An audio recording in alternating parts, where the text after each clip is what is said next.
ठाकुर जी नीचे उतर करके जाने लगे।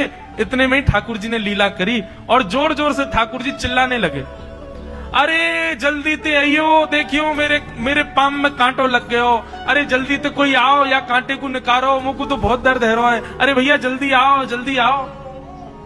अब ये स्वर जैसे ही सुना उस झाड़ू लगाने वाले ने, उसके नेत्र खुल गए। उसने देखा, बोले कि ये स्वर कहां से आ रहा है। उसने जैसे ही नेत्र उठा करके ऊपर देखा, तियों की माला पहनी है, मकराकृत कुंडल पहना है, चांदी का मुकुट चमक रहा है मस्तिष्क पर, ठाकुर जी के केश घुंघराले लहरा रहे हैं और ठाकुर जी अपना एक पाम हाथ में पकड़ करके और एक पैर पर लंगड़ी जैसे खेलते हैं ऐसे ठाकुर जी कूद रहे हैं यहां से वहां।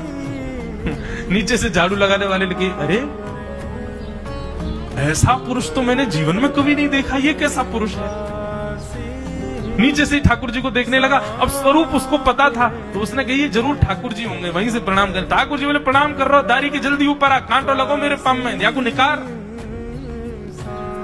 बोलने लगा, बोले मैं ऊपर नहीं आ सकता, गुसाई जी मारेंगे, सब लोग डांटेंगे मुझे। अरे नहीं गुसाई जी ऐसे कुछ ना के, ये सब तो बाहर के लोगों ने नियम बना दिए, मैं तो सबसे मिलूं, तू आजा जल्दी ऊपर।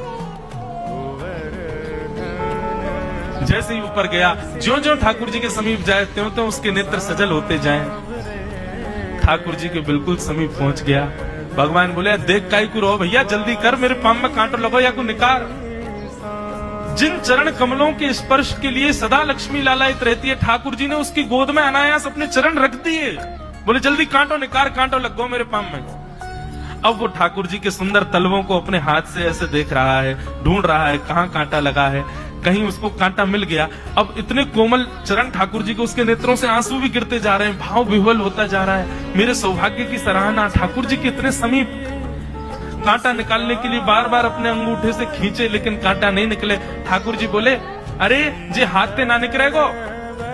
उसने पूछा कैसे निकलेगा। बोले अरे मेरो पाम पकड़ के अपने मुंह के पास ले जा और दांतन से निकाल, तब निकलेगा ये।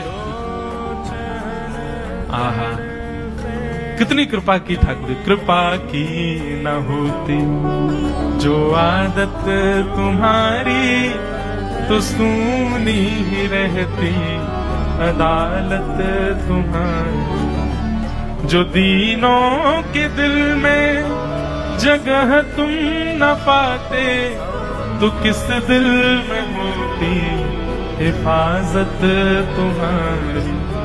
कृपा की न होती जो आदत तुम्हारी, तो सुनी रहती अदालत तुम्हारी।